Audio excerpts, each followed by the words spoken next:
নমস্কার, শুভ সন্ধ্যা। Society for economic research in বেঙ্গলের তরফ থেকে আজকের অর্থ বিশ্লেষণের আড্ডায় সবাইকে সুস্বাগত। আজকের আড্ডা এই নতুন বছরের প্রথম আড্ডা।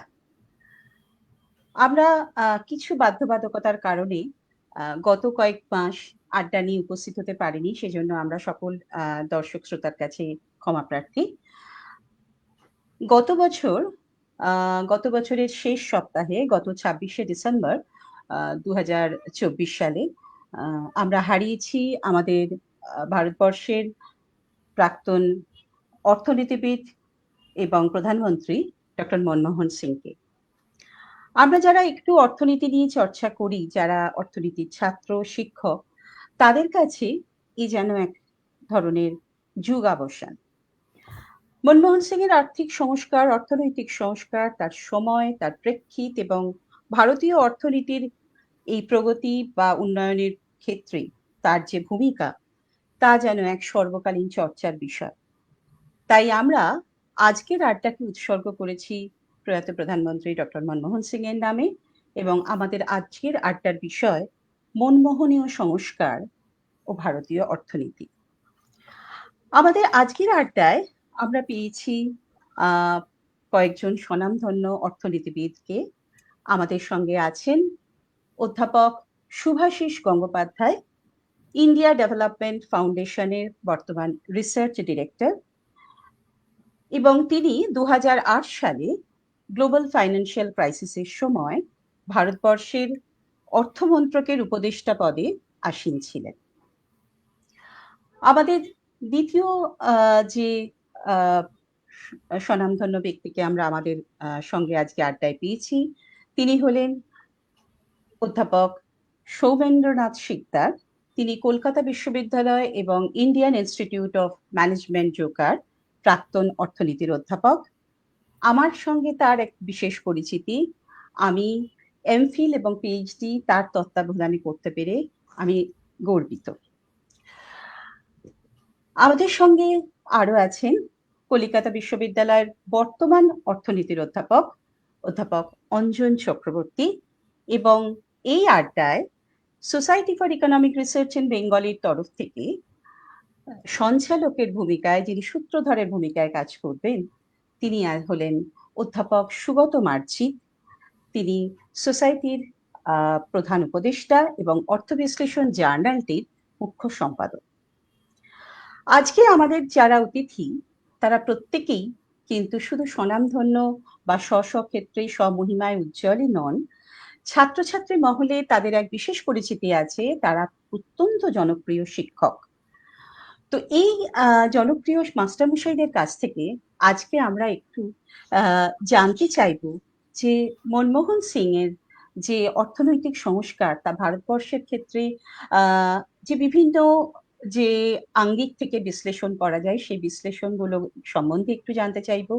আমরা জানি যে সব রাজনৈতিক দল, ধর্ম, মত নির্বিশেষে সকলের কাছে হয়তো সেই সংস্কার সমানভাবে গ্রহণযোগ্য হয় না বা হয়নি। সেই বিভিন্ন মতামত থেকে বা কোথায় কোথায় সেই যে কনফ্লিক্ট বা যে মনে হতে পারে যে অন্যরকম মত পোষণ করা যায়, সেটাও যদি আমরা একটু তাদের কাছ থেকে জানতে পারি, তাহলে আমরা খুব উপকৃত হব। এই আশা করে আমি সঞ্চালকের কাছে আজকের আড্ডার দায়িত্ব দিচ্ছি। অধ্যাপক সুগত মার্জিতকে আমি রিকোয়েস্ট করব, অনুরোধ করব যে তিনি যেন এই আড্ডার সূত্র ধরিয়ে দেন। নমস্কার, ধন্যবাদ মৌসুমী। আজ এই আলোচনা সভায় আড্ডায় আসার জন্যে শুভাশিস গঙ্গোপাধ্যায়, সৌমেন শিকদার, অঞ্জন চক্রবর্তীকে আমি ধন্যবাদ জানাই। মৌসুমী বলেছে যে আমাদের উদ্দেশ্যটা কি, সেটা আমাদের আলোচনার যে আমরা যে টাইটেলটা দিয়েছি, মনমোহনীয় সংস্কার এবং ভারতীয় অর্থনীতি, তার মধ্যে দিয়েই বোঝা যাচ্ছে। কিন্তু আমার মনে হয় যে এই ধরনের আড্ডার একটা গুরুত্ব আছে, যে গুরুত্বটা আমরা চট করে খুব প্রচারিত যে সংবাদ মাধ্যম, যে লেখাপত্র, সেইগুলোর মধ্যে থেকে দুম করে বুঝতে পারি না। তার কারণটা হচ্ছে খুব সিম্পল। তার কারণটা হচ্ছে যে সবকিছুরই একটা গভীরতর নির্যাস থাকে। অর্থাৎ অর্থনৈতিক সংস্কারের ফলে ভারতবর্ষের উপকার হয়েছে, এরকম একটা স্টেটমেন্ট বললে, এরকম একটা কথা বললে তার পক্ষে বিপক্ষে কি ধরনের মতামত উঠে আসে বা সেটা সম্পর্কে আমাদের খুব একটা পরিষ্কার ধারণা থাকে না। কারণ আমরা ঠিক একটা ক্লাসরুমের ভালো ভালো মাস্টারমশাই লেকচার ছাড়া সেটা বুঝতে পারি না। কারণ গভীরতর যে আঙ্গিকগুলো থাকে সেগুলো চট করে চটজলদি উঠে আসে না জনপ্রিয় লেখার মধ্যে দিয়ে। আজকে আমাদের এই আড্ডায় আমরা বোঝবার চেষ্টা করব যে মনমোহন সিং কৃত যে সংস্কার, তার স্বল্পমেয়াদী এবং দীর্ঘমেয়াদী যে পরিপ্রেক্ষিত, সেটা ঠিক কীরকম। ভারতবর্ষ ৩০ বছর আগে মনমোহন সিংকে অর্থনীতিবিদ মনমোহন সিংকে অর্থনীতির মন্ত্রী হিসেবে, অর্থমন্ত্রী হিসেবে পেয়েছিল। এবং আমরা সবাই জানি সেই সময় একটা বড় রকমের সংস্কার তিনি করেছিলেন। অবশ্যই সেই মানে তৎকালীন সরকারের পৃষ্ঠপোষকতায় সেটা হয়েছিল। এবং এটাই লক্ষণীয় যে তারপরে যত সরকার ভারতবর্ষে এসছেন, কেন্দ্রীয় সরকার, তাদের মধ্যে এই ধরনের নীতির বিরুদ্ধে গিয়ে কোনো একটা ধরনের বৈপ্লবিক পদক্ষেপ সেই গোছের কোনো কিছু হয়নি। অর্থাৎ রাজনৈতিক দল যাই হোক না কেন, এর একটা ইম্পর্টেন্ট মানে নীতি সমূহের বা সংস্কারের একটা ধরনের গুরুত্ব অনেকে মেনে নিয়েছেন। প্রথমে যেটা হবে, আমি শুভাশিসকে বলবো যে উনি এর স্বল্পমেয়াদী বা দীর্ঘমেয়াদী যে ধরনের ইমপ্লিকেশনস ভাবা হয়েছিল ৩০ বছর বাদে বসে দাঁড়িয়ে আমরা কি সেটা দেখছি, এগুলো নিয়ে একটু যদি আলোচনা করেন, তারপরে আমরা সোমেনদার কাছে আসব এবং অবশেষে অঞ্জনের কাছে আসব। এবং প্রতি পদক্ষেপেই আমাদের চেষ্টা থাকবে যে একটু গভীরতর আঙ্গিকে ব্যাপারটি বোঝার। সুতরাং আমি শুভাশিসকে আহ্বান জানাচ্ছি। শুভাশিস যদি তার বক্তব্য রাখে এ বিষয়ে ভালো হবে।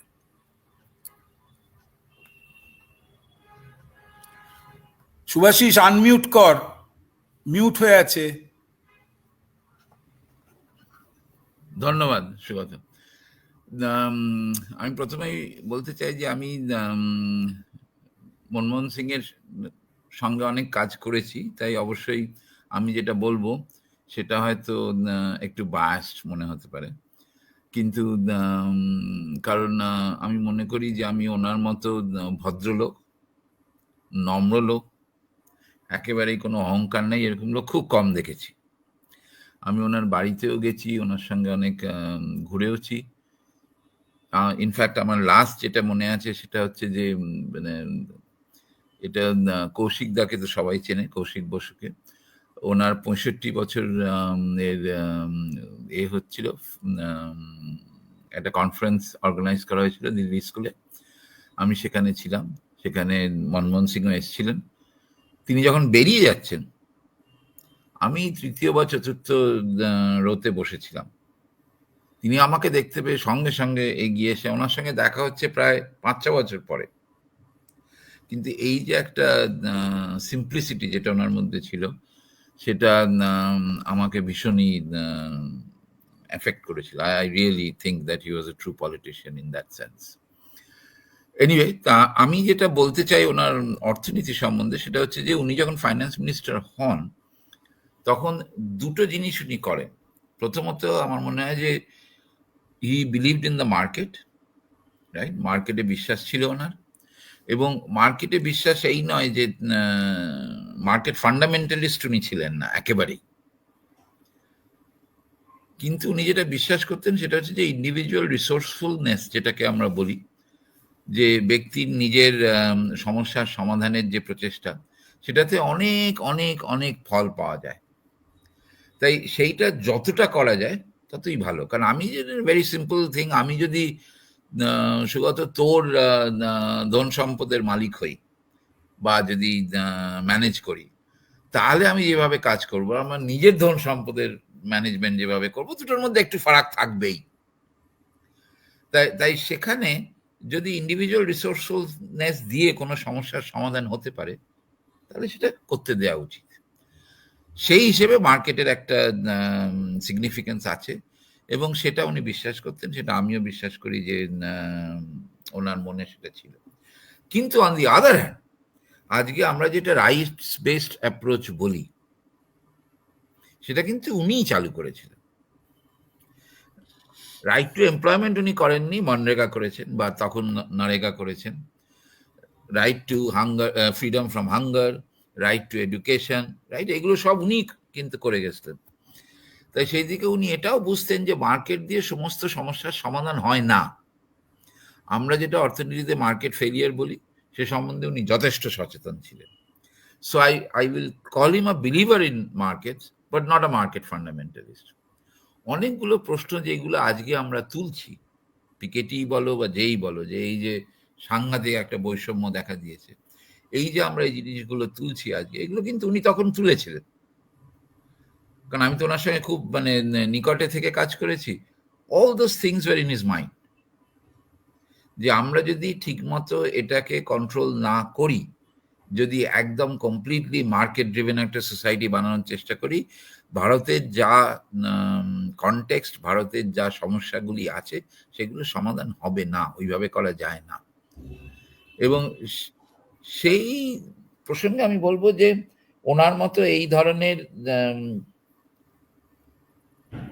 চিন্তাশীল ব্যক্তি আমি খুব কম দেখেছি অর্থনীতিতে। আমি তো অনেক পলিসির মধ্যে জড়িয়ে পড়েছিলাম। অনেকেই করে এটা, ও এইটা বলেছে, সে সেইটা বলেছে, আমি এইটা দেখেছি, আমি সেটা করেছি, এর উপর ভিত্তি করে অনেক রকমের রিফর্মস সাজেস্ট করা হয়েছে। মনমোহন সিংকে আমি কোনোদিন ওরকম ভাবে এগোতে দেখিনি। সমস্ত কিছুর বিচার করতেন, সমস্ত কিছু সম্বন্ধে গভীরে যাওয়ার চেষ্টা করতেন। এখন উনি যেটা করছেন সেটা ঠিক কি ভুল সেটা তো পরের ব্যাপার, কিন্তু ওনার অবজেক্টিভ যে to really handle the problem, not to do something that is attractive two somebody, এইটা কিন্তু আমি বলবো যে ওনার একটা বিরাট গুণ ছিল। দ্বিতীয়ত আমি যেটা বলবো সেটা হচ্ছে যে আমরা যদি ফেরত যাই আমাদের সময়কার, আমরা এখানে যারা বসে আছি, আমি জানি না প্রফেসর চক্রবর্তীকে দেখে অনেকেই আমাদের চেয়ে ছোট মনে হচ্ছে, কিন্তু এবং মৌসুমি আর কিন্তু দেখলামই কৌশিককে, তারা তো আমার চেয়ে অনেকই ছোট, কিন্তু আমরা যে এক্সপিরিয়েন্সটা পেয়েছি, একটা ফোন করতে গেলে আজকে যদি আমি সুগতর সঙ্গে কথা বলতে চাই, আমাকে ট্রাঙ্ক কল বুক করতে হবে। আমি যদি একটা ফোন চাই, আমাকে 8 বছর অপেক্ষা করতে হবে। That was the time I waited to get my first phone line connection in Delhi. আমার যদি গাড়ি কিনতে হয়, গ্যাস কানেকশন নিতে হয়, কিছু করতে গেলেই আমাকে লাইনে দাঁড়াতে হবে, কাউকে ঘুষ দিতে হবে, এই করে সব হতো। সে তুলনায় আমরা অনেকটা এগিয়েছি 91 সালের পরে। এটা হয়তো আজকাল যারা, বিশেষ করে যারা 91 সালের পরে জন্মেছে, তাদের হয়তো এটা মাথার মধ্যেই ঢুকবে না, কিন্তু আমরা যারা দেখেছি, আমরা যারা ওই অভিজ্ঞতাটার মধ্যে দিয়েও গেছি এবং হালে যা হচ্ছে সেটাও দেখছি, আমরা বলতে পারি যে এই সাংঘাতিক চেঞ্জটা আমার মনে হয় না মনমোহন সিং না থাকলে হতো। আমি এটাও বিশ্বাস করি যে কোনো ব্যক্তি যে খুব সিগনিফিকেন্ট ইন হিস্ট্রি এটা নয়, কিন্তু ওই সন্ধিক্ষণে উনি যে ছিলেন এবং উনি যে ধরনের কনফিডেন্স, আমি তো এখানে অনেক সময় কাটিয়েছি, আমি জানি দিল্লিতে এসব পলিটিক্সের মধ্যে একটা বিরাট জিনিস আছে যে যখনই কেউ কিছু বলে, প্রথমেই লোকেরা প্রশ্ন করে কেন বলছে, লোকেরা কেউ প্রশ্ন করে না কি বলছে, সবাই একটা আল্টিরিয়র মোটিভ খুঁজে পাওয়ার চেষ্টা করে। মনমোহন সিং এর সময় কেউ বলেনি কেন বলছে, মানে ওই যে ওর একটা রেসপেক্ট ছিল, সেটা আমার মনে হয় আমাদের সবাইকে মনে রাখা উচিত। He was an honest man. He may have been wrong, he may have been right, সেগুলো তো পরের কথা, কিন্তু মন থেকে তিনি বড় পিওর ছিলেন, এটা আমি বলবোই। আমি আর বেশি কিছু বলবো না, যখন অর্থনীতির কচকচানি উঠবে তখন হয়তো আরো কিছু বলবো, কিন্তু এখন আমি এই বলেই থামছি। এবার সুগত, তুই কিন্তু মিউটেড। না, দেখলাম আসলে মিউটটা কোথায়, আনমিউটটা কোথায় মিউট করতে হয়, সমস্ত ব্যাপারে সত্যি হাত পা চলে না আর কি। যাই হোক, থ্যাংক ইউ শুভাশিস, কারণ তুই একটা সুন্দর সূত্র ধরে দিয়েছিস, এবং এই ব্যাপারটা হয়তো অনেকেই আমরা বিশ্বাস করি যে ব্যক্তি হিসেবে মনমোহন সিংকে সেরকম ভাবে হয়েছে, পলিটিক্যালি হয়তো কিছু কিছু সময় হয়েছে, কিন্তু ব্যক্তি হিসেবে মনমোহন সিং এর মৌরসিপাটটা খুব বেশি ছিল, ভেস্টেড ইন্টারেস্ট খুব বেশি ছিল, এবং উনি সেই মতোই কাজকর্ম করেছেন, এই কথাটা চট করে কেউ বলেন না, এটা না বলাই উচিত।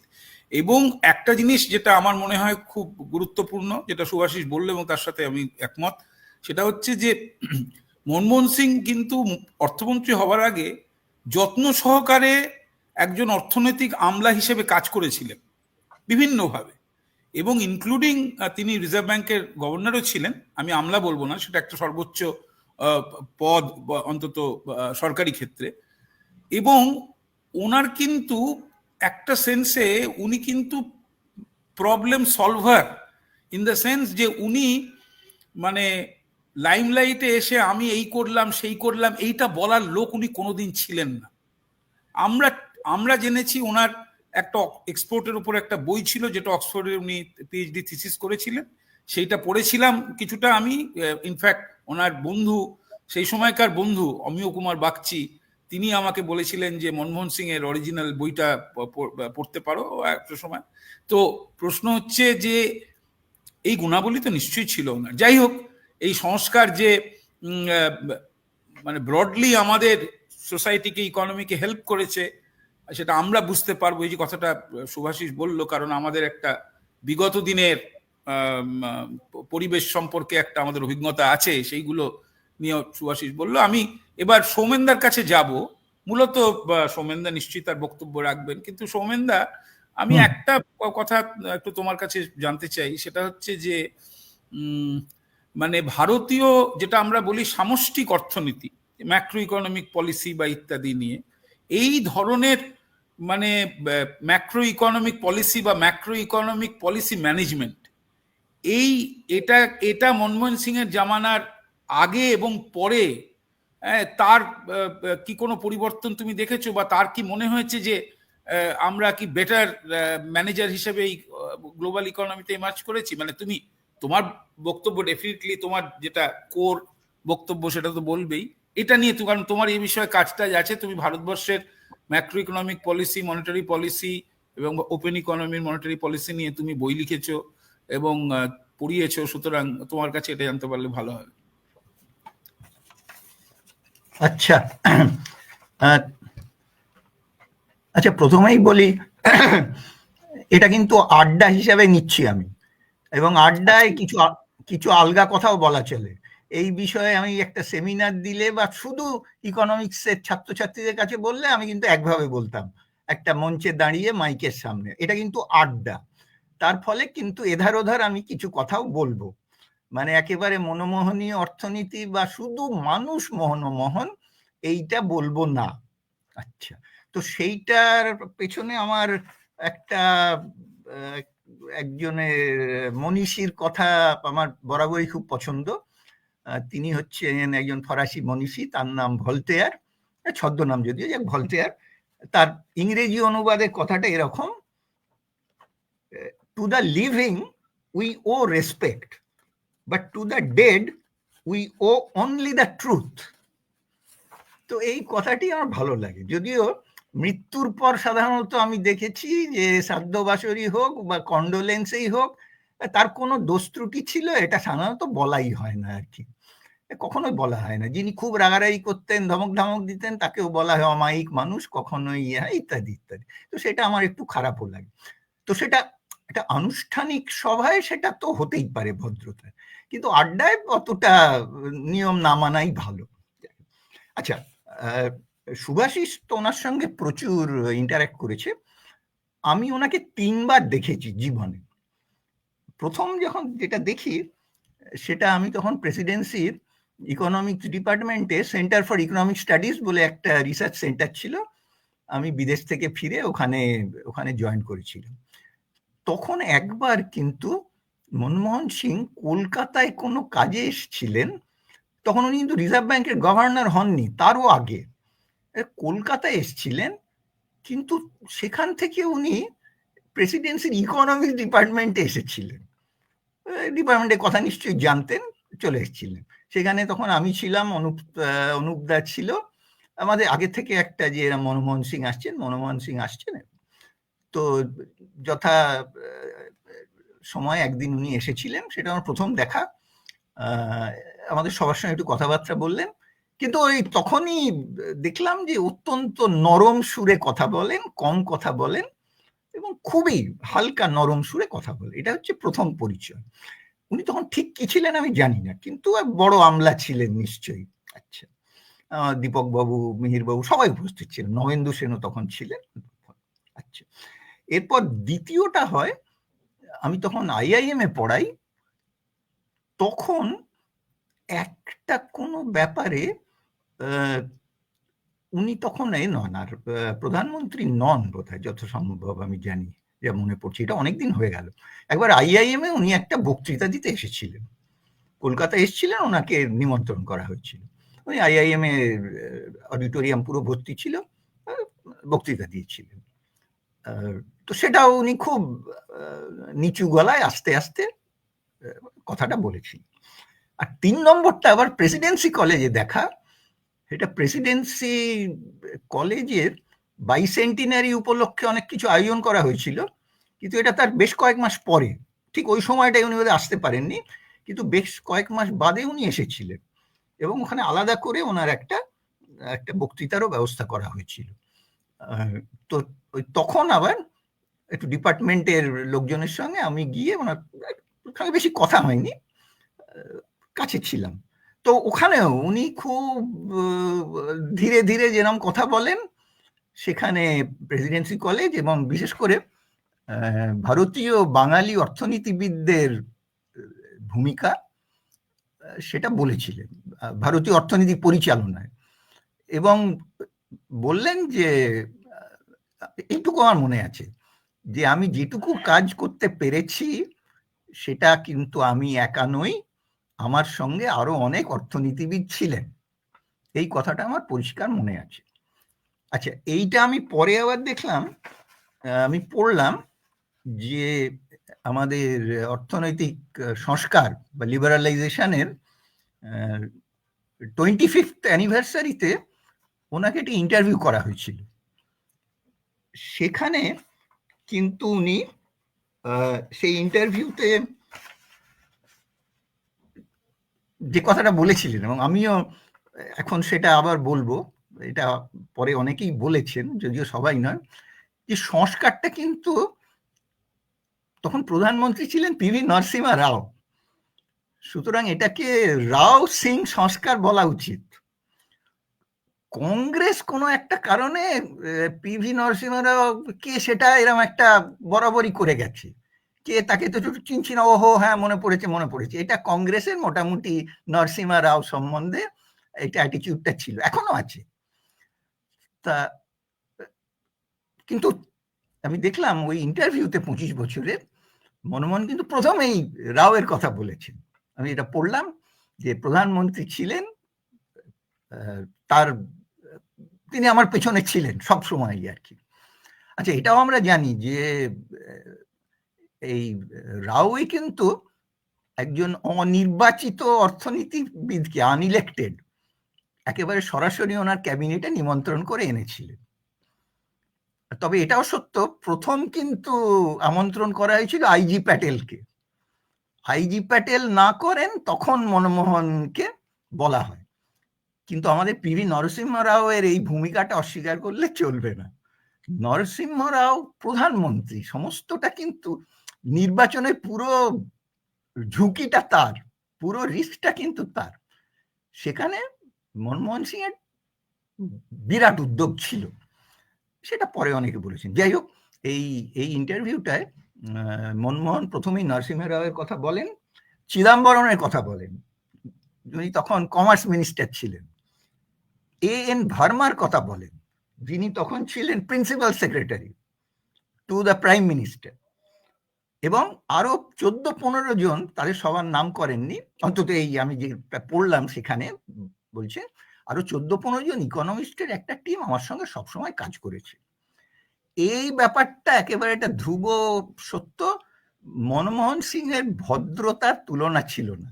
উনি যখনই সুযোগ পেয়েছেন ওই সবাইকে ক্রেডিটটা দিয়েছেন। ওনার তখন ভারতে এবং বাইরে তখন কিন্তু বলা হচ্ছে এই পুরো সংস্কারের আর্কিটেক্ট মনমোহন সিং, সর্বত্র দেশে এবং বিদেশে। সেই পরিস্থিতিতে মাথা ঠান্ডা রেখে যখনই সুযোগ পাওয়া বলা যে না আমি নই, আমি বিশেষ কিছু ছিলাম না, আমার সঙ্গে আরো অনেক লোক ছিল, এইটা সবসময় বলা, এইটা কিন্তু খুব বড় ব্যাপার। এটা খুব বড় ব্যাপার। ওনার সঙ্গে যারা কাজ করেছে তারাই এটা বলে যে উনি অত্যন্ত ভদ্রলোক ছিলেন। আচ্ছা, এ তো মানুষ মনমোহনের কথা। অর্থনীতি উনি ছিলেন না দিতে, ওনাকে আমন্ত্রণ করে নিয়ে আসা হলো। তারপরে কিন্তু পুরো ব্যাপারটাকে যাকে বলে ইমপ্লিমেন্ট করা, সেটাই নিশ্চয়ই নরসিংহ রাও এবং মনমোহন সিং। আচ্ছা, মনমোহন সিং অত্যন্ত তো বাংলায় যাকে বলে মৃদুভাষী, ইংরেজিতে সফট স্পোকেন লোক, কিন্তু নিশ্চয়ই অনেক কিছু তর্ক বিতর্কের মধ্যে দিয়ে যেতে হয়েছে। এখন ভাবলে আমার মানে চিন্তা করি যে পরিস্থিতি ছিল সেখানে যে ধরনের ব্যাপক সংস্কার প্রপোজ করা হচ্ছে এবং ভারতবর্ষের এই কোয়ালিশনাল ডেমোক্রেসির কনটেক্সটে, সেটা এই দুজন মানুষ, এই নরসিংহ রাও এবং পার্টিকুলারলি মনমোহন সিং এর মতো এরকম ভদ্রলোক, মৃদুভাষী লোক, এটা কি করে পুরো জিনিসটাকে ইমপ্লিমেন্ট করলেন এবং এফেক্টিভলি ইমপ্লিমেন্ট করলেন, এটা কিন্তু একটা সাংঘাতিক কথা। এবং এক্ষেত্রেও আমি পরেও আর আসতে পারি, অনেকে সুভাষিস যেটা বললো, আমরা যা সংস্কারের আগের যুগের লোক, আমি তো এর মধ্যে সবচেয়ে বয়োজ্যেষ্ঠ, সে ভয়াবহ, সে ভাবা যায় না। সে মানে সবকিছু পারমিট, সবকিছু আর টেলিফোনের জন্য 10 বছর নর্মাল। একটা চেতক স্কুটার কিনবো, যদি ডলার দিয়ে দিতে পারি তাহলে চট করে পাবো 3 মাসে। চেতক বলে বিখ্যাত স্কুটার ছিল, ডলার দিলে 3 মাস, আর ডলার না দিলে হয়তো 30 বছর, মানে এই অর্ডারের জিনিসপত্র ছিল। এটা আজকালকার লোকজন, ছেলেমেয়েরা এবং তাদের বাবা মারা অনেকেই এই জিনিসটা কল্পনা করতে পারবে না কিসের মধ্যে ছিলাম আমরা। সেখান থেকে এই বাকি অনেক কথা একটা ছিল, কিন্তু এই জিনিসটা যাকে বলে একটা অসহনীয় পরিস্থিতির সৃষ্টি করেছিল। সেখান থেকে এই অর্থনৈতিক সংস্কারটা হলো। তার সবকিছুকে সেটা অ্যাড্রেস করতে পারেনি, কিন্তু মার্কেটকে বেশি জায়গা দেয়া তার অনেক উপকার আছে। সেই উপকারগুলো ভারত অনেকটাই পেয়েছে। মার্কেট সবকিছু সমাধান করতে পারে না, সুভাষিস বললো, আমরা অর্থনীতিবিদের সবাই জানি, সেই সমাধানগুলো আজও হয়নি অনেক কিছু। কিন্তু মার্কেটকে এইভাবে ফ্রিডম দেওয়ার ফলে একটা অসহনীয় পরিস্থিতি থেকে আমরা অনেকটা সহনীয় জায়গায় পৌঁছেছি। এখন আমরা একটা খুব স্পেশাল হতে পারি, শহুরে মানুষ, মধ্যবিত্ত, উচ্চবিত্ত মানুষ, হোয়াট এভার, কিন্তু আমার ধারণা সব মিলেই আগের পরিস্থিতিটা থেকে একটা বিরাট পরিবর্তন হয়, এইটাই। আচ্ছা, আমি পরে না হয় অন্য ব্যাপারগুলো একটু পরে বলবো, ঠিক আছে?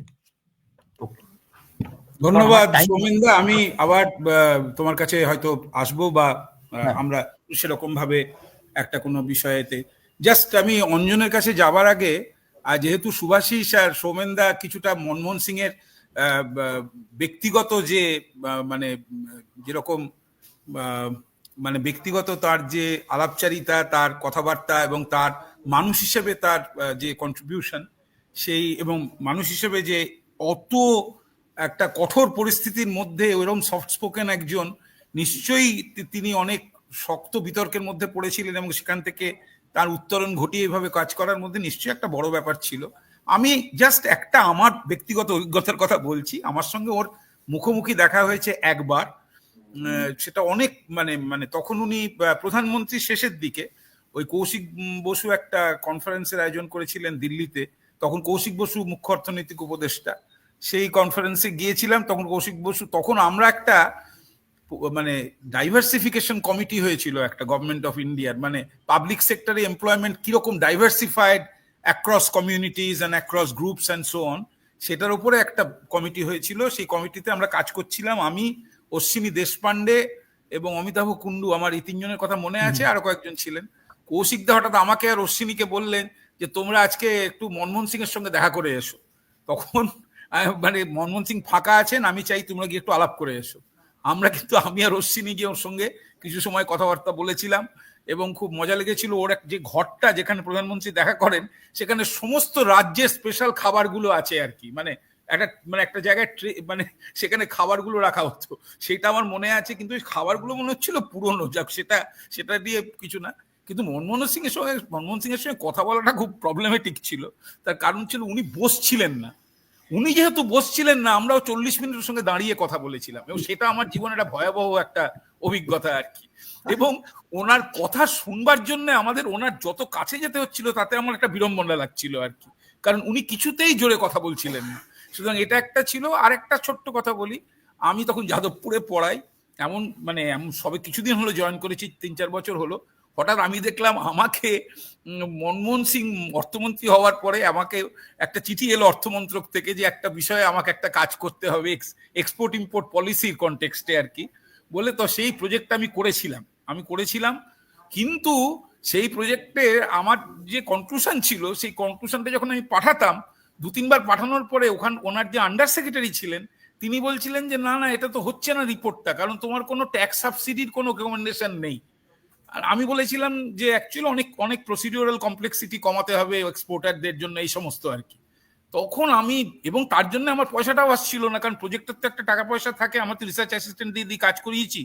তখন আমি কিন্তু, আমার এটা আছে একটা বদ অভ্যেস, তখন আমি কিন্তু একেবারে অর্থমন্ত্রীকে চিঠি লিখে দিলাম আর কি, যে আপনি এরকম ভাবে আমাকে বলেছিলেন, কিন্তু বুঝতে পারছি যে ভারতবর্ষের কিছু হবে না, কারণ তারা এখনো ট্যাক্স সাবসিডি খুঁজছেন, কিন্তু আমি এই বলেছি, এই করেছি, আপনি দরকার নেই আমার টাকা পয়সা দিতে হবে না। মানে একজন, মানে যাদবপুরের একজন অধ্যাপকের পক্ষে এরকম একটা চিঠি লিখে দাও, আমি তো দিয়ে তো দিলাম। উনি কিন্তু দিন 15 বাদে নিজের নাম সই করা একটা চিঠি এলো আমার কাছে, যে আমি মন দিয়ে রিপোর্টটা পড়েছি, এবং এই তোমার 3টি যে তুমি যে সাজেশন দিয়েছো, সে সম্পর্কে সরকার খুব সিরিয়াসলি কনসিডার করবে সেটা, এবং আমি বলে দিয়েছি 7 দিনের মধ্যেই তুমি চেকটা পেয়ে যাবে, তোমার যে টাকা পয়সার চেকটা পেয়ে যাবে, এবং তুমি যে এই কাজটা করলে এই জন্য আমরা খুব মানে আমি না ওই রকম চিঠি সরাসরি একজন অর্থমন্ত্রীর ওই রকম মাপের মানুষের কাছ থেকে ওই রকম একটা চিঠি আসবে, মানে আমি এইটা মনে করে কিন্তু লিখিনি। আমার ধারণা ছিল পরে আমার কাছে কোনো চিঠি আসবে না আর কি। সুতরাং আমার বলতে হবে, এবং সত্যি কথা বলতে কি, একটা দুটো কাজ যেটা আমি বলেছিলাম যে একটা দুটো জিনিস করার কথা, সেটা কিন্তু ফাইনালি অফিসিয়াল গ্যাজেটেও অ্যানাউন্সড হয় এবং সেটা করা হয়। মানে আমি সেটা আজকে বলার জায়গায় নেই, আমি সেটা মানে এখন সময় নষ্ট হবে। কিন্তু উনি কিন্তু মানে কিছুই না, আমি তো তখন মানে পূর্ণ অধ্যাপকও হইনি, হ্যাঁ, কিন্তু এই যে আমার কথাটাকে সিরিয়াসলি নিয়েছিলেন, তাতে মনে হলো যে he was different from many other people, মানে এটা আমার মনে হয়েছিল এই আর কি। যাই হোক, আমরা অঞ্জনের কাছে আসবো।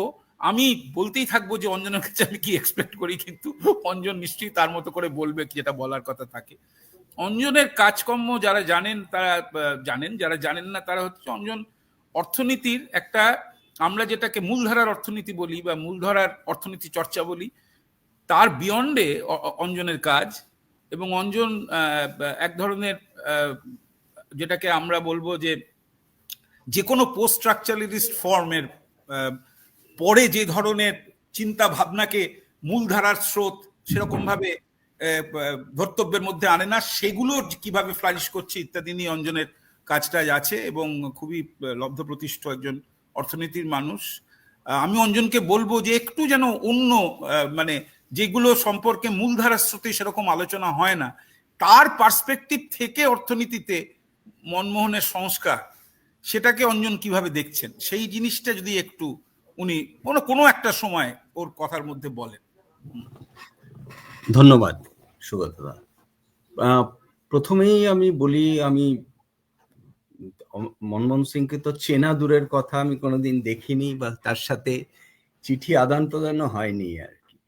আমার অভিজ্ঞতা, আমি 90 সালে পাশ করি এবং তখন আমাদের ভারতীয় অর্থনীতি মানে ধস নেমেছে আর কি বলতে গেলে। এবং আমার যেটা মনে আছে, 6 মাস আমি চাকরির জন্য ঘুরে বেরিয়েছি, তখন কোনো চাকরি ছিল না বাজারে আর কি।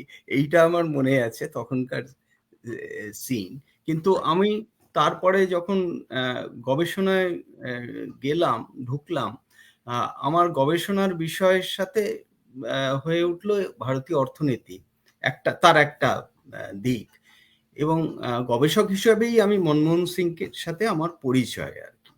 তো আমি ব্যক্তিগতভাবে কিছু আর বলার এখানে নেই আমার আর কি। একজন গবেষক হিসেবে আমার কি মনে হয়েছে, দুটো ভাগে ভাগ করা যায়। একটা হচ্ছে মনমোহন সিং আমাদের কি দিলেন, কি করলেন, এবং তার সুদূর প্রসারী যে তার এফেক্ট সেটা কি আছে, এবং এখনকার যে কি বলবো সন্ধিক্ষণ, সেখানে তার যে অবদান, বা তার অবদান বলে না, সোমেনদা যেটা বললেন, ওই সময়কার যে তৈরি হয়েছিল যেটাকে রিফর্ম বলি, সেটার কি কি ট্রান্সফরমেশন ঘটে যাচ্ছে আমাদের চোখের সামনে, ট্রানজিশনটা, এইটা আমি ছোট করে একটু বলতে চাই 10 মিনিটে আর কি। তো প্রথমেই আমি আমার যেটা মনে হয়েছিল, এবং আমি যখন আমি ছাত্র অবস্থায় পিএইচডি করছি, তখন মনমোহন সিং এর যখন বাজেট স্পিচটা পড়ি, আমার এখনো মনে আছে, যেটা আমাকে স্ট্রাইকিং লেগেছিল। এবং তারপরেও উনি যখন প্রধানমন্ত্রী হলেন, যে ওনাকে আমার সেই অর্থে উনি অরিজিনাল থিঙ্কার, ইকোনমিক্সের থিঙ্কার, এইটা আমার কখনো মনে হয়নি সরাসরি যদি বলি। কিন্তু উনি একটা ঐতিহাসিক সন্ধিক্ষণ, হ্যাঁ, সেইখানে উনি একটা সাহস দেখাতে পেরেছিলেন, এবং সোমেনদা যেটা বলল অনেকের সাথে, এবং সেটাও কিন্তু তারও কিন্তু একটা আমার মতে বৈশিষ্ট্য আছে। সেটা কিন্তু অন্য জায়গায় যে ধরনের অর্থনৈতিক সংস্কার হয়েছিল সারা পৃথিবীতে তখন হচ্ছে, তার সাথে ভারতবর্ষের একটা কিন্তু মানে ফারাক ছিল, মানে তফাৎ ছিল বলে আমি মনে করি। আমি সেটা প্রথম আমি একটু বলি যে এবং সেটা হয়তো মনমোহন সিং এর ছাত্র অবস্থার ট্রেনিং এরও ব্যাপার। উনি কেনশিয়ানিজম এবং ফ্যাবিয়ান সোশ্যালিজম দ্বারা উনি ইনফ্লুয়েন্স ছিলেন, আমি যেটুকুনি পড়েছি আর কি। এবং সেটা যেটা প্রফেসর গঙ্গোপাধ্যায় বললেন, ওটা রিফ্লেক্টেডও হয়েছে। ওনার যেরকম বাজেট স্পিচে উনি বারবার মার্কেটের কথা যেরকম বলছেন, উনি হিউম্যান ফেসের কথাও বারে বারে বলছেন। এবং সেটা যখন উনি প্রধানমন্ত্রী হলেন,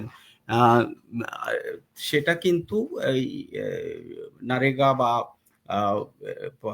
যে ফুড সিকিউরিটি, এবং এর পরবর্তীকালে আজকেও যে ধরনের আমরা যেটাকে বলি সোশ্যাল প্রোগ্রামস বা ইনক্লুসিভ ডেভেলপমেন্ট, এইটা কিন্তু আমার মতে এইটা কিন্তু ভারতবর্ষে রিফর্মের সাথে কিন্তু এখনো অবধি কন্টিনিউইং আর কি। এবারে এইটা ভালো হলো না খারাপ হলো আমি এটাতে যাচ্ছি, কিন্তু এটা স্ট্রাকচারালি কিন্তু রিফর্মের মধ্য দিয়ে উনি আনতে পেরেছিলেন, যেটা অন্য কেউ আনতে পারেনি।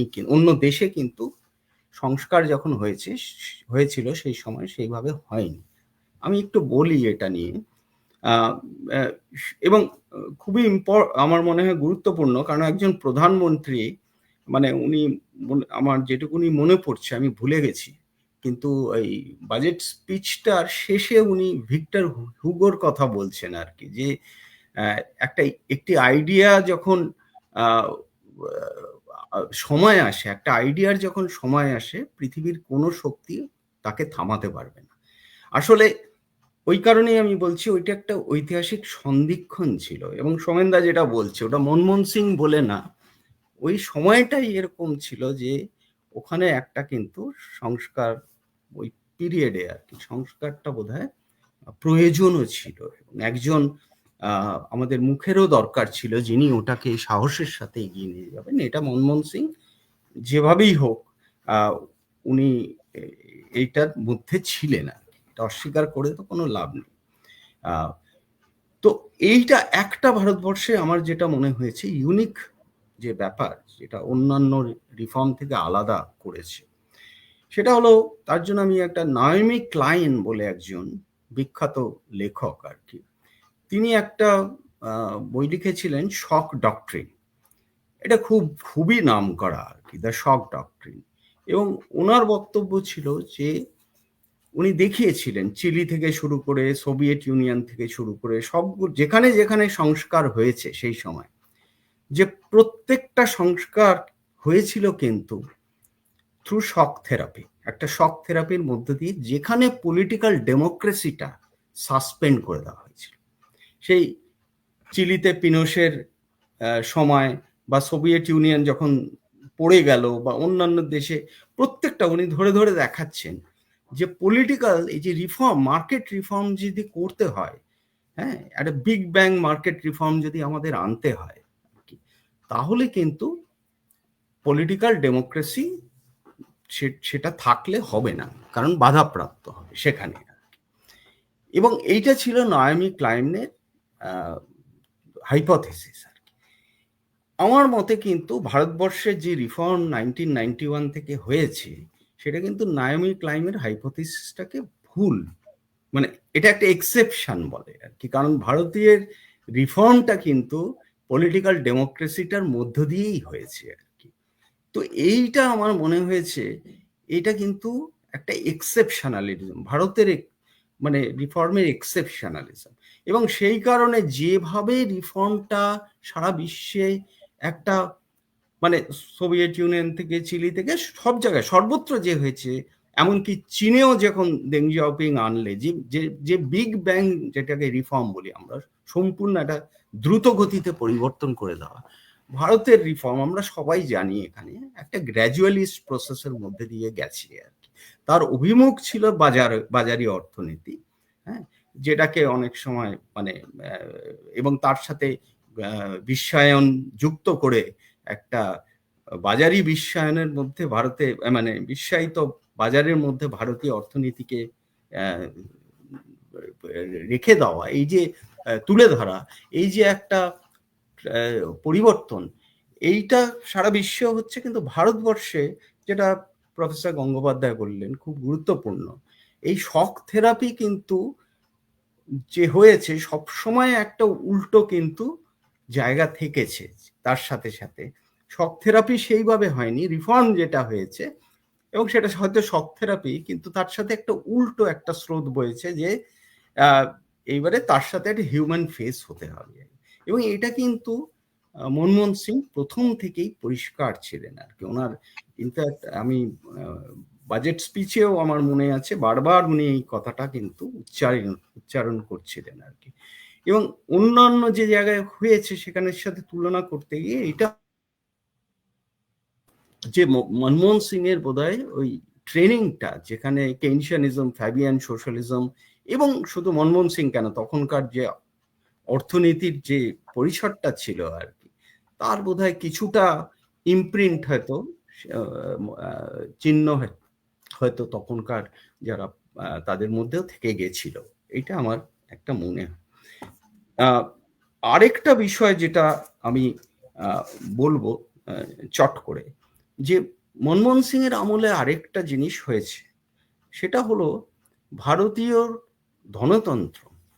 ধনতন্ত্র মানে তার কেন্দ্রবিন্দু ছিল এই রিফর্মের আগে কিন্তু জাতীয় পুঁজি, মানে তার কেন্দ্রবিন্দু, মানে প্রাইভেট ক্যাপিটাল ছিল ক্যাপিটালিজম, কিন্তু তার আমি বলবো কেন্দ্র ছিল কিন্তু জাতীয় পুঁজি। এবং তার সাথে সেন্ট্রাল প্ল্যানিং হয়ে আমরা জানি এক ধরনের, আমি বলবো রাষ্ট্রীয় ধনতন্ত্রর মতন একটা সিস্টেম তৈরি হয়েছিল। আমরা এর ডিবেটে যাচ্ছি না, কিন্তু মনমোহন সিং এর সংস্কার যেটা থেকে গেছে এবং যেটা আজকে অবধি কিন্তু চলছে, সেটা হলো এই পুরো যে ইকোনমিক স্ট্রাকচারটা ধনতন্ত্রের, এটাকে কিন্তু শিফট করে দিয়েছে। ওনার সংস্কারের পরে বা ওনার ওই সময়কার সংস্কারের পরে প্রাইভেট ক্যাপিটাল কিন্তু হয়ে উঠল প্রধান, সেটা হয়ে উঠল কেন্দ্র আর কি। এবং এই যে অভিমুখটা, এই যে পরিবর্তনটা, এই পরিবর্তনটা কখনো দ্রুত গতিতে চলেছে, কখনো ধীরে চলেছে, ডিপেন্ড করেছে কোন কোয়ালিশন কিরকম, কিন্তু চলেছে। এবং এই একটা অ্যাক্সেস, যেটাকে আমরা বলতে পারি ভারতবর্ষের আজকে পুঁজির যে মুখ, সেটাও কিন্তু একটা বিশ্বায়িত মুখ, মানে একটা কি বলবো, গ্লোবাল ক্যাপিটাল এর একটা পার্ট হিসাবে মানে একটা অঙ্গ হিসাবে কিন্তু ভারতবর্ষ এখন, এটা একটা অ্যাক্সিস। তো মনমোহন সিং এর যে অর্থনীতি সংস্কার আমার মতে 3টে স্ট্রাকচারাল শিফট ঘটিয়েছে, 3টে অ্যাক্সিস তৈরি করেছে। একটা হচ্ছে যে রিফর্ম, সেটা কন্ডিশনগুলি, বাজারি রিফর্ম যেটা কন্ডিশনগুলি তৈরি করেছে। তারপরে ধনতন্ত্রের যে স্ট্রাকচারটা, সেটাকে শিফট করিয়ে সেটা চেঞ্জ হয়েছে। এবং তার সাথে সাথে কিন্তু ইনক্লুসিভ ডেভেলপমেন্ট, ইনক্লুসিভ গ্রোথ বা হিউম্যান ফেস যাই নাম দেন, এই 3টে স্ট্রাইডের মধ্যে কিন্তু আমার মতে ভারতীয় রাষ্ট্র এবং ভারতীয় অর্থনীতির ম্যাপটা কিন্তু রিস্ট্রাকচার হয়েছে। এইটা শুধু এইটুকুনি বলে আমি এক লাইন বলে ছেড়ে দেবো। মনমোহন সিং এর দ্বারা অনুপ্রাণিত যে ইকোনমিক স্ট্রাকচার তৈরি হলো আজকে, সেটা কি অবস্থা যদি দেখি, তাহলে যে বিশ্বায়িত বাজার, যেটাকে অনেক সময় বলা হয় নব্য উদারবাদী গ্লোবালাইজেশন, নিউ লিবারাল গ্লোবালাইজেশন, সেইটা কিন্তু আজকে আমরা চোখের সামনে দেখছি ভেঙে যাচ্ছে। প্রোটেকশনিজম ফিরে আসছে, ট্যারিফ ফিরে আসছে। সুতরাং ওই যে অভিমুখটা, সেটা কিন্তু আমার মতে আগের মতন হয়তো আর সম্ভব না আর কি, তার ট্রান্সফরমেশন ঘটছে। আরেকটা হচ্ছে এর ফলে আমাদের এখানে যে পুঁজির, তার ট্রান্সফরমেশন কি হবে, এটাও কিন্তু একটা দেখার বিষয়। এটার রূপান্তর হবে আর কি, আমার ধারণা কিছু না কিছু। তো এইটা আমার মনে হয় যে মনমোহন সিং অনুপ্রাণিত যে রিফর্মটা হয়েছে, সংস্কার হয়েছে, আমাদের আর ফিরে যাওয়ার জায়গা নেই। যে রিফর্মটা, যে স্ট্রাকচারটা তৈরি করেছে, এবারে সেখানে তার মধ্যে কি বিরোধ আছে, তার ফলে কি কন্ট্রাডিকশন তৈরি হচ্ছে, এবং কিভাবে কতটুকুনি থাকবে, কতটুকুনি যাবে, তার পরিবর্তন হবে, হচ্ছে চোখের সামনে, এইটা একটা ভাবার বিষয়। আরেকটা বিষয় ছিল স্ট্রাকচারাল, আপনি যেটা বললেন সুগতদা, স্ট্রাকচারাল ট্রান্সফরমেশন, কিন্তু সেটা আমি এখানে এখন বলতে চাই না, পরে যদি কথা হয় বলবো।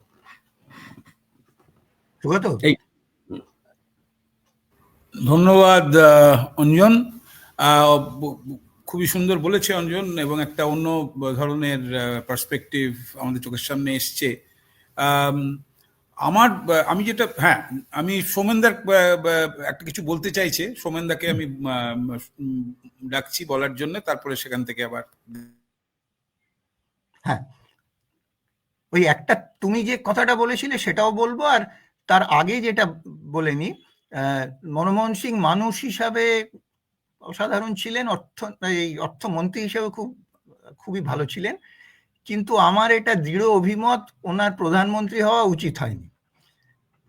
অত ভালো মানুষের পলিটিক্যালি তাকে ইউজ করা হবেই, এইটা ওনার উচিত হয়নি। আচ্ছা, এই প্রসঙ্গে এবং এটা হয়তো এমন নয় যে ওনার একেবারেই ইচ্ছে ছিল না, পুরো ইচ্ছার বিরুদ্ধে করা হয়েছে, সেরকম কোনো প্রমাণ আমার নেই, কিন্তু ওইটা যাওয়া আমার মতে ওনার উচিত হয়নি। আচ্ছা, বার্ট্রান্ড রাসেলের একটা ভালো এসে আছে, স্কেপটিক্যাল এসেস এর মধ্যে আছে, the harm that good men do. তো সেখানে উনি জেনারেল আলোচনা করেছেন, ইন্টারেস্টিং, অনেক লোকের কথা বলেছেন, বিশেষ করে সাহিত্যিক, যারা যখন তথাকথিত খারাপ মানুষ ছিলেন তখন তারা ভালো লেখা লিখেছেন, কিন্তু যখন তারা আবার ভালো লোক হয়ে গেছেন পরে, তখন তাদের ভালো সৃষ্টি হয়নি। তো যাই হোক, ওটা সেটা পড়তে ভালোই লাগে না, কিন্তু সেখানে রাসেল একটা লাইন লিখেছেন যেটা বাকি এসেটার সঙ্গে খুব একটা ইন্টিগ্রেটেড নয়, কিন্তু ওই বাক্যটা আমার খুব ভালো লেগেছে এবং অ্যাপ্রোপ্রিয়েট মনে হয়। রাসেল বলছেন, গুড ম্যানের ডেফিনিশন হিসেবে, good man is one whose opinions and activities are pleasing to the holders of power, এই বাক্যটি কিন্তু রাসেল একটি মোক্ষম বাক্য ছেড়েছেন। A good man is one whose opinions and activities are pleasing to the holders of power. এখানে মনমোহনের নিজস্ব এক ওপিনিয়ন্স কি ছিল আমি জানি না, উনি খুব কম লিখেছেন, তাতে এইটা আমি বুঝতে পারবো না, কিন্তু উনি পাওয়ারের বড্ড কাছে ছিলেন এবং পাওয়ারের দ্বারা উনি ব্যবহৃত হয়েছেন। তাও প্রধানমন্ত্রী হলেন ঠিক আছে, প্রথম টার্মের পর ওনার ছেড়ে দেওয়া উচিত ছিল। ওনার কিন্তু একটা হার্ট সার্জারিও হয়েছিল, আমার যতদূর মনে পড়ছে একটা হার্ট সার্জারি হয়েছে, বয়স্ক একজন মানুষ, কিন্তু 2009-এর পর ওই দ্বিতীয় সেকেন্ড টার্মটায় প্রধানমন্ত্রী হওয়া আমার এবং আরো অনেকের মতে, রিসেন্টলি দেখলাম রামচন্দ্র গুহ এটা লিখেছেন, এইটা ওনার উচিত হয়নি। এই একজন গুড ম্যান পলিটিক্যালি এক্সপ্লয়েটেড হয়েছে, সেইটার দায়িত্ব কিন্তু ওনার ওপরে বর্তাবে, সেটার দায়িত্ব থেকে উনি কখনোই পুরোপুরি মুক্ত হতে পারবেন না, এটা কিন্তু আমিও বিশ্বাস করি। আচ্ছা, এবার চট করে সুগত যে প্রশ্নটা হয়েছে, দুটো কথা, যে এই ম্যাক্রো ইকোনমিক পলিসির ব্যাপারে, এটা নিয়ে আমি তো অনেক পড়াশুনো করেছি, অল্প স্বল্প লিখেছি। ইন্ডিয়ার ম্যাক্রো ইকোনমিক ম্যানেজমেন্ট কিন্তু প্ল্যানিং এর সময় থেকে তারপরে ইন্ডিয়ার ম্যাক্রো ইকোনমিক ম্যানেজমেন্ট অন্যান্য ডেভেলপিং দেশের তুলনায়, ল্যাটিন আমেরিকা বা আফ্রিকা, অন্যান্য এশিয়ার দেশের তুলনায় ভাবা যায় না এত ভালো, মানে কল্পনা করা যায় না। মানে ল্যাটিন আমেরিকার ম্যাক্রো ম্যানেজমেন্টের কথা বললে শুধু ঝরঝর করে জল ঝরবে চোখে, এবং সেটা 1 বছর 2 বছর নয়, দশকের পর দশক। তারপর আফ্রিকা, সেইখানে ইন্ডিয়ার, আমি ম্যাক্রো ম্যানেজমেন্ট কথা বলছি, এই গ্লোবাল ফিনান্সিয়াল ক্রাইসিসে বাকি সমস্ত দেশ বিধ্বস্ত হয়ে গেছে, ধ্বংস হয়ে গেছে, আমাদের বিশেষ কোনো আঁচ লাগেনি। এশিয়ান ইকোনমিক ক্রাইসিস হয়েছে 1997-এ, আমাদের গায়ে বিশেষ কোনো, সৌমেনদা বলো। গ্লোবাল ফাইন্যান্সিয়াল ক্রাইসিসের সময় আমি অ্যাডভাইজার ছিলাম, এটা ভুলে যেও না। ও হ্যাঁ, ঠিক আছে, এই তো আমি তোমাকেও, নরসিংহ রাওকেও আমি ওই সময়ের জন্য দিচ্ছি, এখন তোমাকেও দিচ্ছি। আচ্ছা, এশিয়ান ফিনান্সিয়াল ক্রাইসিস, আমাদের গায়ে বিশেষ আঁচ লাগেনি। এই সবটা কিন্তু হচ্ছে এই রিজার্ভ ব্যাংক অফ ইন্ডিয়া বা ইন্ডিয়ার যারা ম্যাক্রো পলিসি করেন, তারা এই ঠিক মতো ইকোনমিটাকে ইনসুলেট করা, বাইরের এই টক্সিক অ্যাসেট গুলো বা সেরকম ইনভেস্টমেন্ট যাতে না আসে, যেগুলো খুব ভলাটাইল, এইটা 1 নম্বর। এটা যে কত বড় অ্যাচিভমেন্ট, এটা অন্য দেশে না থাকলে বোঝা যায় না। আচ্ছা, আর দ্বিতীয় একটা, অফকোর্স এটা বোঝা যায়, আমাদের দেশে কোনো হাইপার ইনফ্লেশন হয়নি, আমাদের মোটামুটি ইনফ্লেশন কিন্তু ম্যানেজ করে গেছি। সেখানে আবার ল্যাটিন আমেরিকা দেখো, আফ্রিকা দেখো, মানে আমি বলছি আমাদের ইনফ্লেশন 10% পার অ্যানাম, এটা বললে ব্রাজিল কলম্বিয়ার লোক হেসে ফেলে, কারণ ওরা সবসময় ইনফ্লেশন মাপে পার মান্থ দিয়ে, সুতরাং ওদের কিছু বলা মানে ওটা পার মান্থ, আবার পার উইকও হতে পারে। আচ্ছা, সেটাও আমরা ম্যানেজ করেছি, আমাদের কখনো ডেট ক্রাইসিস হয়নি। অন্যান্য দেশ বারবার ডিফল্ট করেছে, সে রাশিয়া বলো, আর্জেন্টিনা বলো, মেক্সিকো বলো, বারংবার ডিফল্ট করেছে। ভারতবর্ষ কোনোদিন ডেট ডিফল্টের ধারে কাছেও যায়নি, বরঞ্চ আমাদের রেকর্ড আছে, আমরা ফরেন ডেট ফেরত দেওয়ার টাইমের আগে অনেক সময় ফেরত দিয়ে দিয়েছি, আগে রিপে করে দিয়েছি। এইগুলো যদি আমরা চিন্তা করি, আমি অনেক সময় ছাত্রদের বলার বা অন্য ফোরামে বলারও এইটা বলি, যে ভারতবর্ষের ম্যাক্রো ম্যানেজমেন্ট, তুমি যদি আনএমপ্লয়মেন্ট প্রবলেমটা বাদ দাও, কিন্তু বাকি কতগুলো মেজর প্যারামিটারসে, ইনফ্লেশন কন্ট্রোল এবং ওই ফরেন ফিনান্সিয়াল যে অনস্লট, সেগুলো থেকে ইনসুলেট করা, এগুলো আমাদের অ্যাচিভমেন্ট মারাত্মক। এটা মনমোহন শুরু করেননি, কিন্তু মনমোহনের আগে থেকেও ছিল, মনমোহনের সময় এটা চলেছে, এবং তারপরেও কিন্তু এই ট্র্যাডিশনটা তৈরি হয়ে গেছে। এটা কিন্তু আমাদের ম্যাক্রো ইকোনমিক্স পলিসি মেকারদের, মানে তারা গ্রেড A+ পাবেন আমার কাছে। সুতরাং এইটা আমি তো দেখছি যে সবাই মাথা নাড়ছে, কিন্তু এটা আমার মনে হয় এটা সবসময় মনে রাখা উচিত। এটা রিজার্ভ ব্যাংকের গভর্নর, খুবই ভালো কথা বলেছো সৌমেনদা, এটা আমাদের ভুলে যাই। আমি শুধু একটা জিনিস সুভাষিসের কাছে একটু আসবো, একটা কথা জিজ্ঞেস করতে, যে অ্যাকচুয়ালি যেটা আমাদের অঞ্জন বলল যে পুঁজির একটা চরিত্র তফাৎ হয়ে গেছে, এবং পুঁজির চরিত্রটা একটা সেন্সে পাবলিক সেক্টর বা পাবলিক ওরিয়েন্টেশন থেকে অনেক বেশি প্রাইভেট ওরিয়েন্টেশনের দিকে এসছে। একটা প্রবলেম কিন্তু শুভাশিস আমার মনে হয় যে গত 30 বছর, think of the regimes the last 30 years, যেটা স্ট্যান্ডার্ড ডেটা বলছে আর কি, যে পাবলিক ইনভেস্টমেন্টের rate stagnant and declining for considerable length of time. এটা শুধু 2014 থেকে হয়নি, for a considerable length of time, and private rate of investment has not picked up substantially. সেই জন্যে ইন্ডিয়ার রেট অফ ইনভেস্টমেন্টটা ওই 30% টু জিডিপিতে অনেক দিন ধরেই যেন ওই কাছাকাছি ঘুরে বেড়ায় আর কি। কিন্তু ইন্ডিয়ার গ্রোথ রেটটা হয়েছে মারাত্মক। প্রশ্নটা হচ্ছে যে এই যে গ্রোথ আর রেট অফ ইনভেস্টমেন্টের মধ্যে যে সেপারেশন হয়ে গেল আর কি, সেইটা পার্ট অফ ইট কি এরকম নয় যে আমরা কম্পিউটার, আমরা অনেক imported instruments, capital goods, computer অনেক সস্তায় পাওয়ার ফলে এবং প্রযুক্তি যাওয়ার ফলে আমাদের সার্ভিস সেক্টরটা ভয়ঙ্কর ফ্লারিশ করে যাওয়ার জন্য গ্রোথটাকে আমরা মেনটেন করতে পারলাম, কিন্তু এই যে বিশ্বায়িত ভারতবর্ষ বা বিশ্বায়ন এবং এই যে আমরা মানে প্রাইভেট পুঁজির যে ব্যাপারটা রইল, তাতে ইনভেস্টমেন্টের উপরে না সেরকম কোনো এফেক্ট পড়লো না। এটা তোর কি মনে হয়? এটা নিয়ে কি কিছু তুই বলতে পারিস? দেখ, আমরা যেটা ওই নতুন এন্টারপ্রেনিউর, আমি একটা খুব মানে প্রভোকেটিভ কথা বলবো, সো প্লিজ এক্সকিউজ মি। আমরা যে বলি যে ইনোভেশন হচ্ছে, নতুন নতুন এন্টারপ্রেনিউর, ইউনিকর্ন হচ্ছে, এইসব যে আমরা বলা বলি করি, এগুলো কিন্তু সমস্তই ফালতু জিনিস। আমাদের একটা বিরাট ডিমান্ড গ্যাপ ছিল, যেটা হঠাৎ টেকনোলজিটা সমস্ত কস্টগুলোকে কমিয়ে দেওয়ার ফলে যে আগে ওইটা ধরতে পেরেছে সে হই হই করে বেড়েছে। আমরা বিজনেস ইনোভেশন প্রচুর করেছি, আজ অব্দি একটা টেকনোলজিক্যাল ইনোভেশন করিনি।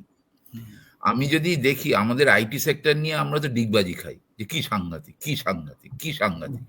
আমাদের একটা স্ট্যান্ডার্ড এসেনশিয়াল পেটেন্টস আমরা যেটাকে বলি, যেটা স্ট্যান্ডার্ড সেট করে, সেইটা নেই। আমাদের একটা ব্র্যান্ডেড প্রোডাক্ট নেই। আমরা এতদিন ধরে IT IT IT IT IT বলে হইচই করছি। তুই দেখ না, সমস্ত তুই মেকানিক্যাল ইঞ্জিনিয়ারিং করিস, সিভিল ইঞ্জিনিয়ারিং করিস, তুই চাকরি কোথায় পাচ্ছিস? আগে পেয়েছিস হিন্দুস্তান লিভারে সাবান বিক্রি করা, এখন পাচ্ছিস সফটওয়্যার ইঞ্জিনিয়ার, তাই তো? কোডিংটা শিখে তুই কাজটা করছিস। So the entire focus on growth has been যে so called reserved army of unemployed আছে, তাদের কি করে একটুখানি ঢুকিয়ে পয়সাটা করে দেওয়া। We are essentially a trading community, we are not a producing community. আমরা যেখানে ব্যবসার সুবিধা আছে আমরা সেখানে ফটাক করে চলে যাই, আমরা সেটা খুব ভালো ধরতে পারি, এবং সেই গ্রোথটা আমরা করছি। যে সত্যিকারের ফাউন্ডেশনাল গ্রোথ যেটাকে বলে, যেখানে হিউম্যান ক্যাপিটাল হবে, ভালো ইনভেস্টমেন্ট হবে ইন মডার্ন টেকনোলজি, নতুন নতুন প্রোডাক্ট বেরোবে, রাইট? ইভেন সার্ভিসেস যদি নতুন কিছু বেরোয়, সেইগুলো তো আমরা করি না। We are not an investing nation in that sense. By the way, এটা কিন্তু ঐতিহাসিকভাবে আমরা যদি ইতিহাস থেকেও দেখি, we are mainly a trading community. তাই সেই ওই ইনভেস্টমেন্টের আমাদের তো চল নেই, আমাদের কালচারে নেই ইনভেস্টমেন্ট করা। আমরা যখনই পয়সা কিছু ইনভেস্ট করি আমরা চাই 6 মাসের মধ্যে পয়সাটা ফেরত আসবে, কিন্তু একটা সত্যিকারের ইনভেস্টমেন্ট করতে হলে 3-4 বছর অপেক্ষা করতে হবে, সেটা আমরা করতে রাজি নই। মানে অ্যাকচুয়ালি যদি ভালো করে ভেবে দেখি, তাহলে ওই যে আমাদের যেভাবে পড়ানো হয় বইপত্রে আর কি, মানে যেভাবে আমরা ওয়েস্টার্ন টেক্সট বই থেকে পড়ে শিখি, সেখানে হচ্ছে যে এটা র্যাপিড একটা দারুণ একটা R&D ইনোভেশন, তার থেকে একটা গ্রোথ হচ্ছে, একটা এই হচ্ছে ওই হচ্ছে। মানে ভারতবর্ষ এদিক দিয়েও কিন্তু এক্সেপশন। ভারতবর্ষের একটা ব্র্যান্ডেড প্রোডাক্ট নেই, ভারতবর্ষ কোনো R&Dতে অরিজিনালিটি ক্লেম করতে পারে না। সেই ভারতবর্ষ কিন্তু ইট জাস্ট মানে moves ahead in some form আর কি। সেটা মানে এই জিনিসটা কিন্তু সবচেয়ে কম R&D এক্সপেন্ডিচার করে যে একটা দেশ, এবং সৌমেনদা যেটা বললো, অনেক ক্ষেত্রে ভালো ম্যানেজমেন্ট করে আর কি, এই যে এগিয়ে যাওয়া, এটাই ভারতবর্ষকে একটা নতুন চেহারা দেয়। কিন্তু তার নিশ্চয়ই বুনিয়াদটা কিছুটা ওই মনমোহনীয় সংস্কারের ফলে হয়েছিল, কিন্তু সেটা একদিকে হয়েছিল, একদিকে অবভিয়াসলি বাইরের একটা ইম্প্যাক্টও ছিল, প্রযুক্তি ইত্যাদি। আমরা 91 সালে যেটা মিলিয়ে দাঁড়িয়েছে সেটা আর কি। 91 সালে যেটা হয়েছিল, মানে জাস্ট টু পুট ইট ট্রিভিয়ালি, 91 সালে যেটা হয়েছিল, ইন্টারসেপ্ট চেঞ্জ হয়েছে। কিন্তু স্লোপ এখনো চেঞ্জ করেনি, স্লোপ আমাদের একই আছে। হ্যাঁ, ঠিক ঠিক। সে গ্রোথের কোনো ফাউন্ডেশন নেই সেই অর্থে, আমাদের হ্যাঁ, রিয়েল হ্যাঁ, ফাউন্ডেশন নেই গ্রোথের। মানে আর একটা একটা জিনিস হ্যাঁ, যেটা অঞ্জন বলো, মনে বলো। হয়েছে, হ্যাঁ আমি হ্যাঁ। কিছুদিন মানে লাস্ট কিছু বছর চায়না একটু স্টাডি আমাদের করছিলাম। খুব অল্প সময় আছে অঞ্জন, তুমি হ্যাঁ একটু হ্যাঁ হ্যাঁ জাস্ট বলে দিলে, দ্রুত হ্যাঁ। বলছি। তো চায়নার সাথে ভারতের যদি গ্রোথ প্যাটার্নের তফাৎও দেখা হয়, যে আলোচনাটা এখনো হচ্ছিল যে ইনভেস্টমেন্ট, মানে চায়না যে রেটে ইনভেস্টমেন্ট ড্রিভেন গ্রোথ করতে পেরেছে সাস্টেন লেভেলে আর কি, হ্যাঁ 40% 45%, মানে একটা সময় গেছে আর কি। আর অন্যদিকে টেকনোলজিটা তারা ট্রান্সফার করিয়ে তারা এখন টেকনোলজিক্যাল ইনোভেশন করতে পেরেছে, মানে সেটা চায়নার এক্সেপশন, ওয়ার্ল্ড ম্যানুফ্যাকচারিং ওই হয়েছে, হাব হয়েছে। কিন্তু ভারতের এক্সেপশন আপনি যেটা বললেন, যে মানে তা সত্ত্বেও কনজাম্পশন মানে ড্রিভেন এবং এই ট্রেডিং, এই যেটা কথা হচ্ছিল এর মধ্যে দিয়েই ভারত যেন তার গ্রোথ প্যাটার্ন মেনটেন করছে আর কি, দুটো দুরকম পথে চলছে। যাই হোক, আমার ধারণা যে আমরা আমাদের সময় পেরিয়ে যাচ্ছে এবং সবাইকে ধন্যবাদ জানাই। ইনফ্যাক্ট আমরা হয়তো একটা আড্ডা মানে আবার ইনিশিয়েট করব অঞ্জনের লাস্ট কথাটা ভেবেই, যে আমাদের দরকার সেটা আর কি, যে চীন এবং ভারতবর্ষের অর্থনৈতিক প্রগতি বা অর্থনৈতিক রূপান্তরের চেহারাটা কেন এত আলাদা, কি বৃত্তান্ত ইত্যাদি, এটা নিয়েও আমাদের একটু বোঝার জানার একটু দরকার আছে সবাইকে। হ্যাঁ আচ্ছা স্যার, আমি একটু ইন্টারাপ্ট করি। হ্যাঁ হ্যাঁ, মৌসুমী কিছু প্রশ্ন আছে, হ্যাঁ, তো আমরা সেই প্রশ্নগুলো এবার একটুখানি আমাদের বিশেষজ্ঞদের কাছে রাখতে পারি। তার আগে আমি একটা কথা হ্যাঁ, তার বলি। আগে আমরা প্রফেসর গঙ্গোপাধ্যায় কিছু, হ্যাঁ সেটা হচ্ছে যে তুই যেটা বললি যে আমাদের চায়নার যে রূপান্তর হয়েছে, আমাদের কিন্তু এখনো রূপান্তর হয়নি। আমরা এখনো ওই লাইনেই চলেছি। সেটা আড্ডার মধ্যে দিয়ে বেরিয়ে আসবে কোনো সময় নিশ্চয়ই। হ্যাঁ, তুমি প্রশ্নগুলো করো, মৌসুমী দিয়ে দাও প্রশ্নগুলো। হ্যাঁ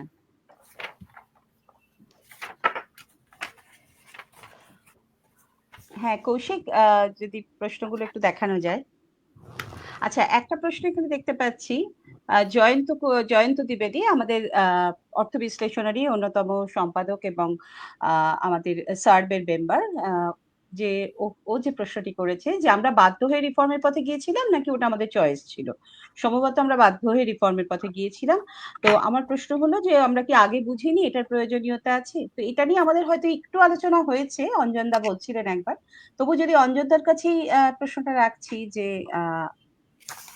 মানে এটা একটু যদি আপনি অ্যাড্রেস করেন। না, সবকিছুরই তো আমি এটা মনে করি সবকিছুরই কিন্তু একটা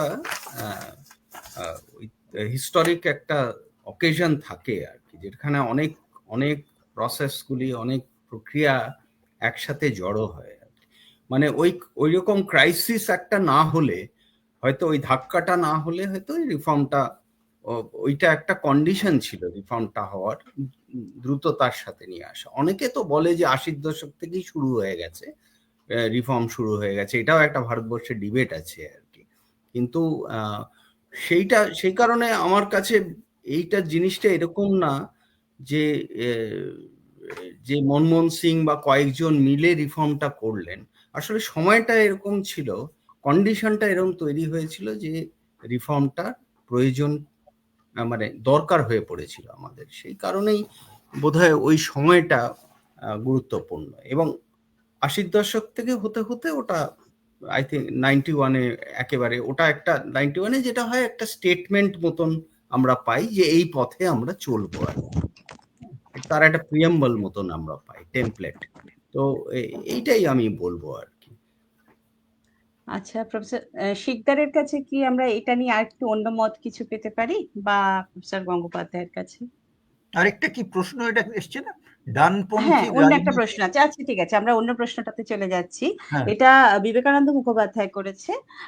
তো ও বিটস পিলানিতে আছেন উনিও সার্ভের মেম্বার। উনি বলছেন যে ডানপন্থী রাজনীতির বিকাশ, আঞ্চলিকতাবাদের উত্থান, এগুলোর সঙ্গে কি মনমোহনীয় সংস্কারের সম্পর্ক আছে, বা সম্পর্ক থাকলে কতটা? আর মনমোহন সিং এই পরিবর্তনগুলো কি চোখে দেখতেন? আচ্ছা, মনমোহন সিং এইগুলোকে কি চোখে দেখতেন? আমি অন্তত কোনো লেখা পাইনি, আমি অন্তত সেটা পড়িনি। ওনার কি এই বিষয়ে মতামত ছিল? আর আর এই দক্ষিণপন্থী রাজনীতি, দক্ষিণপন্থী না, অনেক কিছুতে এই গ্লোবালাইজেশন, লিবারালাইজেশন পলিসি সারা পৃথিবীতে যেভাবে ইমপ্লিমেন্টেড হয়েছে, বিশেষ করে আমাদের ডেভেলপিং দেশগুলোর উপরে চাপিয়ে দেওয়া হয়েছে, তার ফলে কিছুদিন বাদে একটা ব্যাকল্যাশ হয়েছে। যেমন ওই ওইগুলোর ভাবা হয়েছিল এই রিফর্মগুলো সব দেশে একইভাবে রিফর্ম করলে ওই 10-12টা পয়েন্ট সব দেশে, সে আফ্রিকা হোক, এশিয়া হোক, যেখানেই হোক, দক্ষিণ আমেরিকা হোক, যে কোনো দেশেই ওই 10টা পয়েন্ট মেনে চললে একইভাবে উন্নতি হবে, সবার উন্নতি হবে।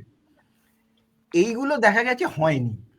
কিছু কিছু দেশে কাজ করেছে, কিছু কিছু দেশে কাজ করেনি, কিছু দেশে কিছুদিন কাজ করে তারপরে আর কাজ করেনি, মানে বিচিত্র বিচিত্র অভিজ্ঞতা হয়েছে। এবং তার ব্যাকল্যাশে এই যে ইনইকুয়ালিটি প্রচন্ড বেড়ে গেছে, তলার দিকের মানুষের যতটা উপকার হয় ভাবা হয়েছিল সেটা হয়নি, এই করে একটা ব্যাকল্যাশ হয়েছে, করে একটা বামপন্থী দিকে একটা রিয়াকশন হয়েছে। আর এই যে ফ্র্যাগমেন্টেশন ইত্যাদি হলো, সেটাও একটা রিয়াকশন, কারণ ওই গ্লোবালাইজেশন এবং পৃথিবীর সব দেশ ইন্টিগ্রেটেড হয়ে গেলে সবার উপকার হবে, দেখা গেল কার্যক্ষেত্রে সেটা হচ্ছে না। ডব্লিউটিও তৈরি করা হলো ভালো উদ্দেশ্য নিয়ে, বেশ সবাই একসঙ্গে পার্টিসিপেট করবে, ওই নিজেদের মধ্যে মারামারি লড়াই কিছু করবে না, তাতে সবারই উন্নতি হবে। প্রচন্ড প্রয়োজন ছিল ডব্লিউটিওর এবং কিছু উপকারও হলো, কিন্তু তারপর দেখা গেল ডব্লিউটিও বায়াসড।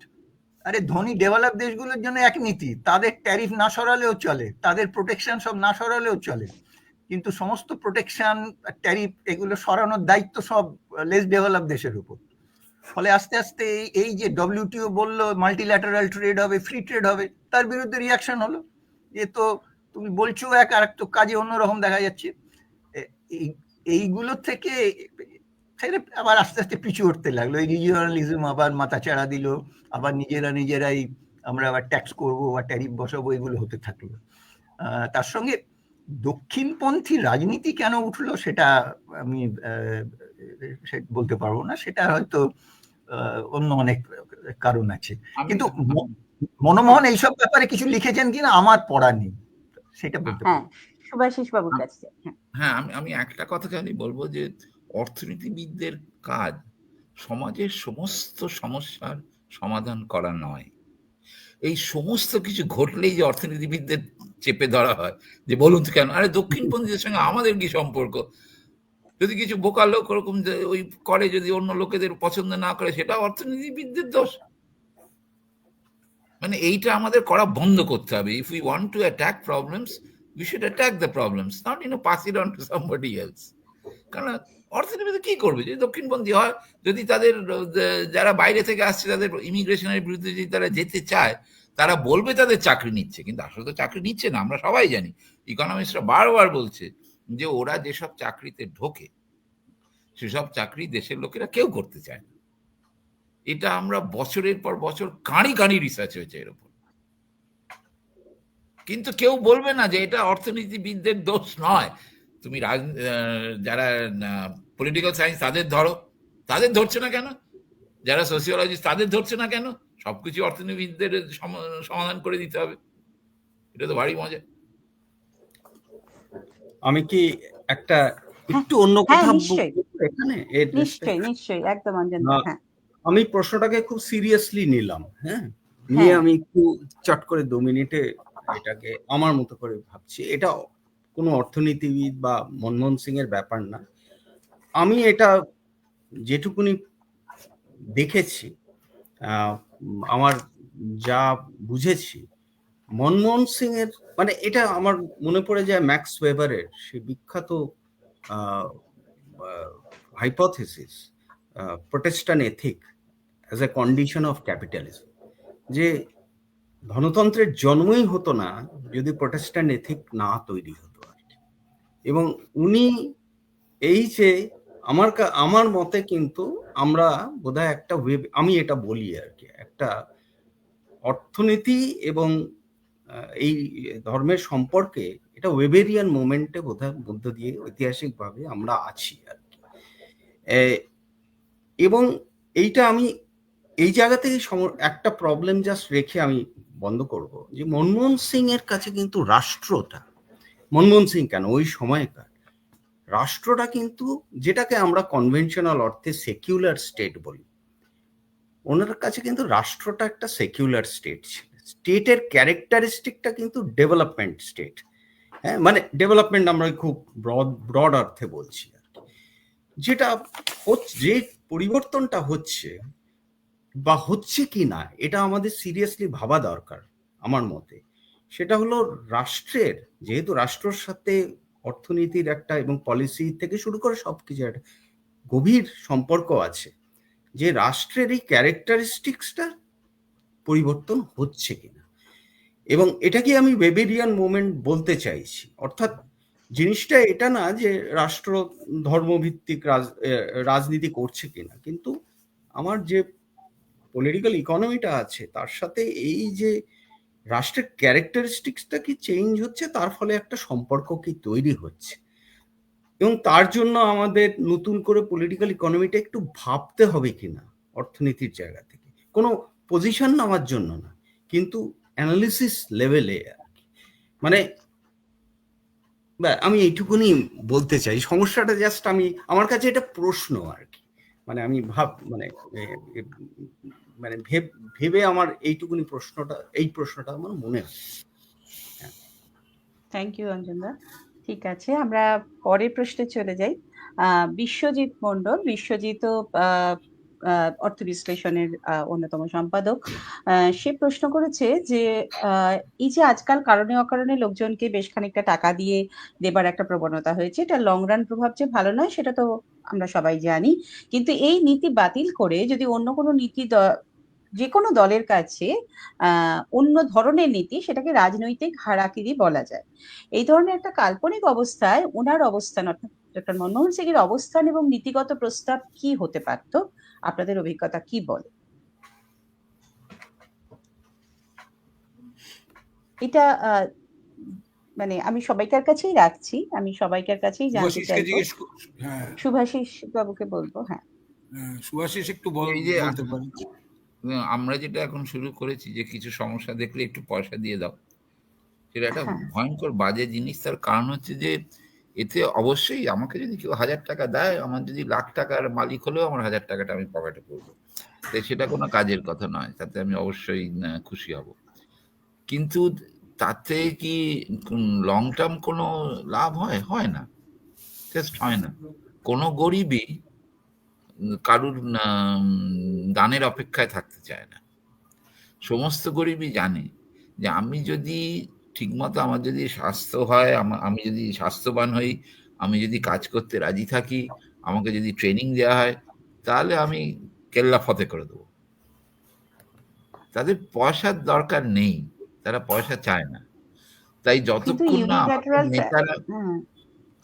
না আমাদের নেতারা এইটা বোঝার চেষ্টা করছে, ততক্ষণ হবে না। এবং সেই দিক থেকে অশিক্ষা, ধর্মের পেছনে দৌড়ানো, এইগুলো সমস্ত খুব কাজের বিষয় তাদের কাছে।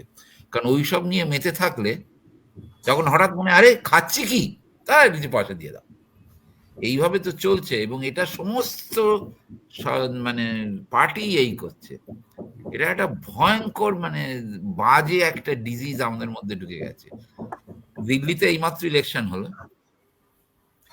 আপ আর বিজেপিতে মানে রেশারেশি কে কত টাকা দেবে। তাই এটা একটা আমাদের রন্ধ্রে রন্ধ্রে ঢুকে গেছে এখন, এটাকে বার করা খুব শক্ত। এতে কোনো অর্থনীতি নেই, কোনো রাজনীতি নেই, কোনো কূটনীতি নেই, just simply fraud. This is simple fraud. কিন্তু কিছু ক্যাশ ট্রান্সফার দেওয়া, এটা তো ইকোনমিক্সেরও একটা এস্টাবলিশড মানে না, এটা নয়, ওটা একটা ভুল।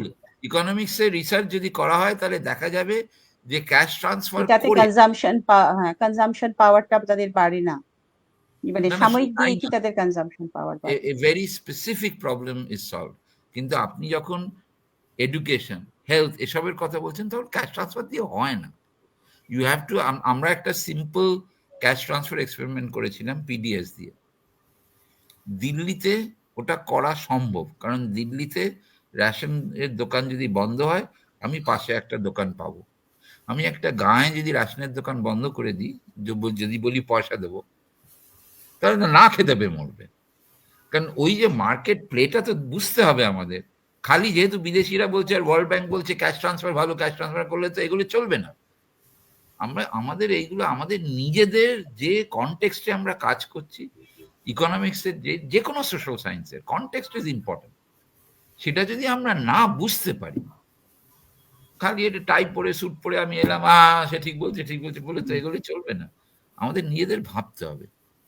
এবং আমাদের যারা বুদ্ধিজীবীরা আছে তাদের একটু মানে জোর দিয়ে বলা উচিত যে এরকম করলে চলবে। কিন্তু শুভাশিস, একটা জিনিস আমার যেটা মনে হয় এই বিষয়ে, আমার মনে হয় যে হয়তো আরো এর একটা জটিলতর ইন্টারপ্রিটেশন আছে, যে যারা পলিটিক্যাল এন্টিটিস, যারা রাজনীতি করছেন, তারা মানুষ কি চাইছে এইটা আমাদের চেয়ে বেটার বোঝেন।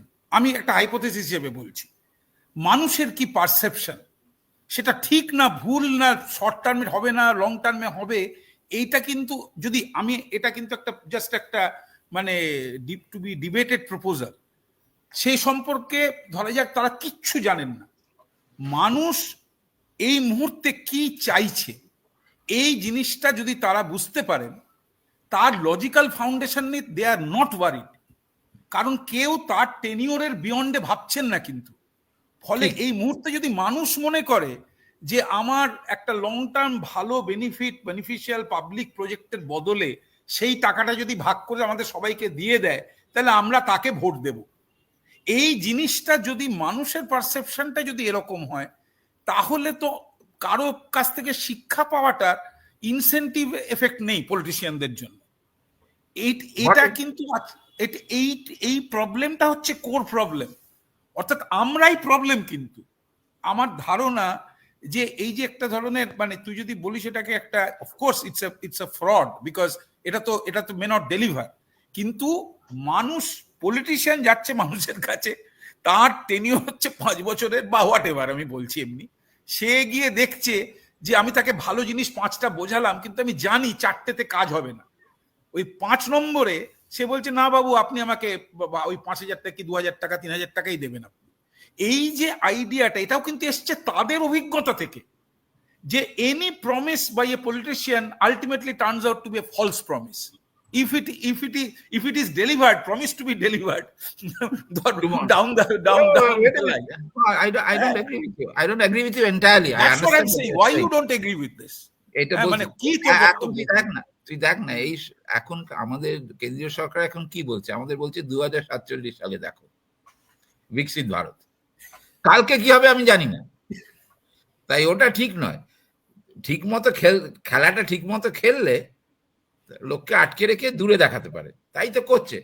যখন প্রথম এলো 2022 সালের মধ্যে চাষিদের ইনকাম ডবল হবে, যখন কাছাকাছি এলো 2022-এর, তখন বললো 2030-এ $5 ট্রিলিয়ন ইকোনমি। এখন বেশ বোঝা যাচ্ছে যে হবে না, তাই এখন 2047-এর বিকশিত ভারত। তাই ওটা নয়, আমাদের দেশের একটা আলাদা ব্যাপার আছে, এটা আমাদের বুঝতে হবে। কিন্তু সুভাশিস আই মাস্ট সে একটা কথা বলো, এটা তো আমার একটা বক্তব্য আছে। কারণ তুই আমাকে বল যে আমার যেটা ভাবতে ভালো লাগে সেটা হোক না হোক আমার ইউটিলিটিকে বাড়িয়ে দেয়। এই যে আমার ভাবতে ভালো লাগা, এই যে আমাকে একটা হোপ দেওয়া আছে, আমি জানি যে এটা হবে না, এটা ওয়েলথ এফেক্টের মতো একটা রোল নেই, ওয়েলথ এফেক্টের মতো একদম ওয়েলথ। যাক, এটা নিয়ে আমি সময় নষ্ট করবো না, কিন্তু ইটস আ ভেরি গুড। আমি একটা কথা বলবো, দীপঙ্কর গুপ্তের নাম জানিস, যে সোশিয়োলজিস্ট, তার একটা বই আছে, সেটা হচ্ছে রেভলিউশন ফ্রম অ্যাবাভ। তাতে ওর বক্তব্যটা খুব মানে সিম্পল, যে আমি যদি লোকেরা কি চাইছে সেইটা যদি বোঝার চেষ্টা করি, তাহলে আমি কোনোদিনই নেতা হব না। কারণ তাহলে তো আমি জনগণকে ফলো করছি, জনগণ তো আমাকে ফলো করছে না। তাই যে সত্যিকারের নেতা হয় সে জনগণের থেকে দূরে দাঁড়ায়, এবং যেহেতু আমাদের গণতন্ত্র, তাই সে যদি ঠিক মতো দাঁড়ায়, যদি ঠিক পথে দাঁড়ায়, তাহলে 5 বছর পরে সে আবার জিতবে। আর যদি সে ভুল পথে দাঁড়ায়, 5 বছর পরে সে হারবে। এটাই তো গণতন্ত্রের নিয়ম। and he goes on to say, there are many examples in his book. দুটো এক্সাম্পল আমার মনে আছে। একটা হচ্ছে যে ইউকেতে যখন pregnant women were banned from working in the mines for 12-14 hours, there was not a single woman member in the parliament. So clearly কেউ সাপোর্ট করছিল না ওদের এইটা করার জন্য, but they decided to do it. And he also talks about the Hindu Marriage Act. যে Hindu marriage অ্যাক্টটা যখন change করা হয় তখন সবাই বারণ করেছিল, কিন্তু আম্বেদকর আর Nehru they stood apart and it worked. And that's how নেতাজ আর ফর্ম। এইটা আমাদের বুঝতে হবে, এই জন্য আমাদের হিস্ট্রি পড়া উচিত, আমরা পড়ি না। মানে আমাদের শিক্ষা ব্যবস্থা, আমাদের সচেতনতার অনেক দোষ আছে, ওইগুলো যতক্ষণ না পাল্টাচ্ছে আমরা এইভাবে আমাদের লোকেরা মাথায়। এই বিষয়ে তাহলে আমরা আর কিছু বক্তব্য পেতে পারি অঞ্জন দা বা প্রফেসর শিকদারের কাছ থেকে? হ্যাঁ, বলা হয়ে গেছে। হ্যাঁ, পরের প্রশ্নে চলে যাচ্ছি। পরের প্রশ্নটা যদিও আমাদের মনে হয় এটা নিয়েও আমরা একটু আলোচনা করে নিয়েছি।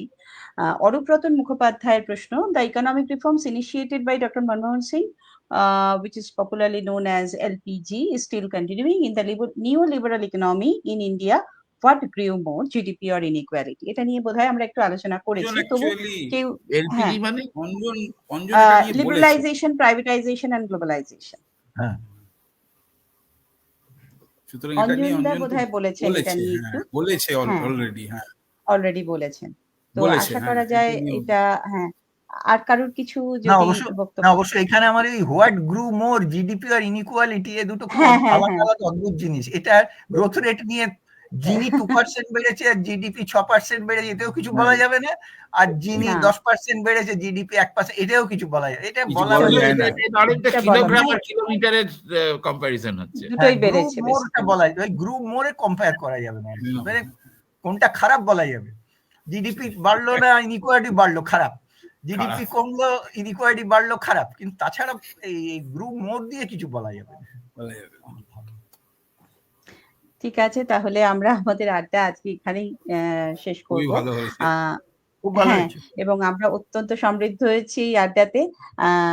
আমরা সমস্ত আমাদের অতিথিদের আজকে আমাদের নমস্কার জানিয়ে অর্থ বিশ্লেষণের তরফ থেকে এই আড্ডা শেষ করছি। আবার আমরা আশায় থাকলাম আমরা আবার এই ধরনের কোনো আলোচনাতে আপনাদের আলাদা আলাদা ভাবেও অন্তত নিশ্চয়ই পাবো। থ্যাংক ইউ, ধন্যবাদ। Thank you, good night. Thank you, good night.